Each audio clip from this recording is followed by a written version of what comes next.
Magandang gabi, no? Sa higit sa lahat sa ating dakilang Diyos Ama at sa inyong lahat mga kabayan.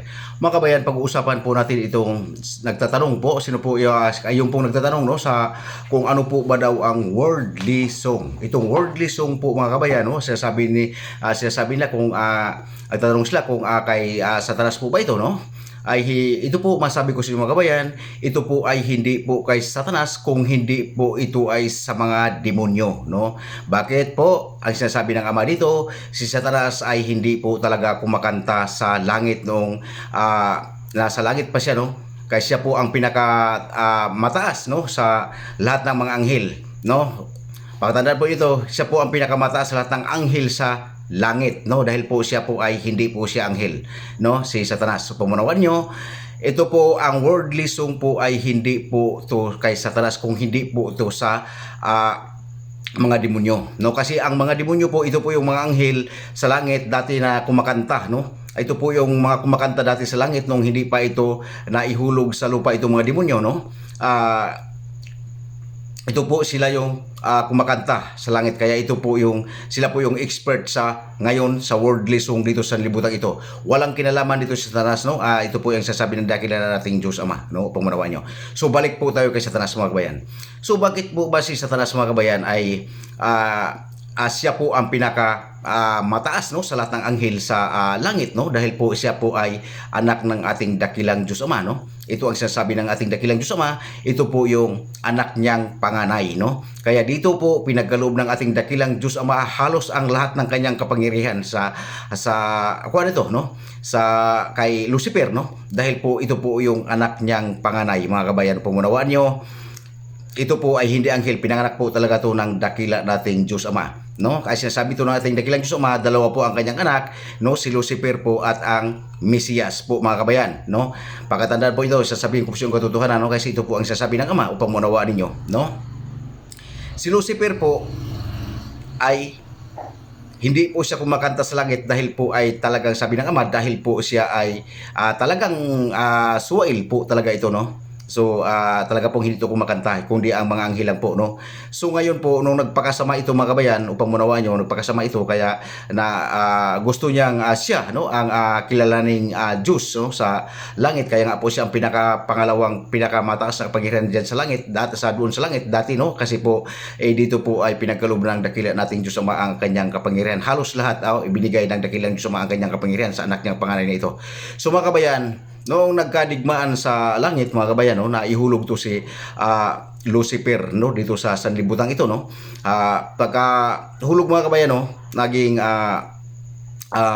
masama sa libutan ito. Kasama to po ni Lucifer ang mga demonyo, no, yung mga kasama, yung mga anghel na sumama sa kanya sa pag-rebuild, no, sa langit. Kaya po itinatawag po itong mga demonyo mga kabayan dahil po ito ay mga anghel, no. Si Lucifer, o si Satanas ngayon, ito po ay nag-iisang Satanas, wala na pong iba, dahil po ito Satanas sa pangalan nito mga kabayan, dahil iba po ito sa mga anghel, dahil anak po ito ng dakilang Diyos, no. So iba yung mga demonyo, no, kasi ang pagsinabing mga demonyo mga kabayan, ito po yung mga anghel na kasama ni Satanas, no, upang maunawaan ninyo.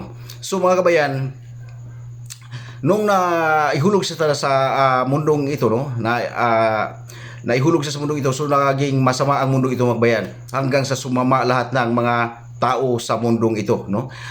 Sumama dahil sa kapangyarihan ng kasamaan ni Lucifer at ang mga demonyo, no.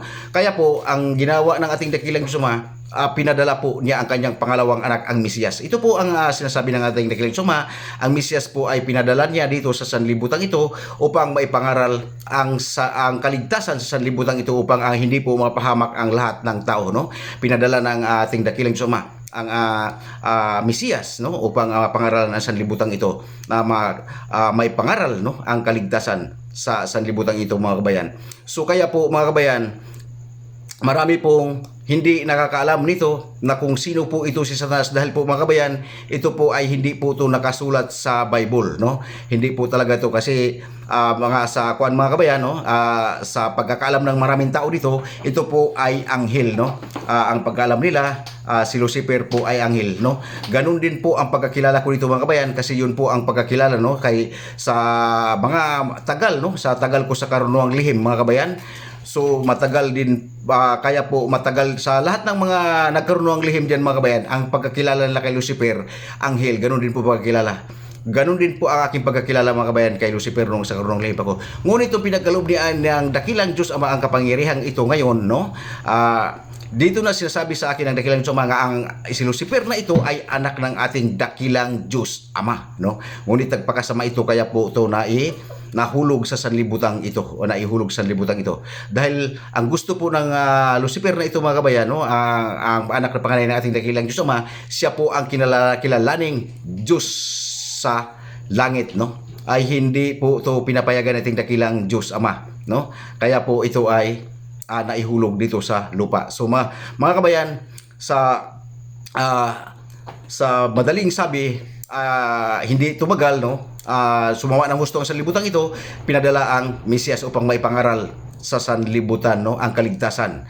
Mga kabayan, gaano po kamahal ng dakilang Diyos Ama ang mga tao na nilikha niya, no? Kaya pinasunod pa ang isang anak, no, upang mapangaral ng kaligtasan ang sanlibutan ito, hindi mapahamak lahat ng tao. So mga kabayan, upang maunawaan niyo na ito po, babalikan natin ang worldly song, ito po ay walang kinalaman si Lucifer dito, kung di po ang mga expert dito ang mga demonyo dating kumakanta sa langit, no? Itong yung worldly song ito po yung sa demonyo. Talaga siya sabi ng Ama, sa demonyo po ito talaga lahat yung worldly song, no? Walang kinalaman si Lucifer dito, dahil si Lucifer kailan may hindi yan kumakanta sa langit as sinasabi natin dakilang Diyos Ama, no?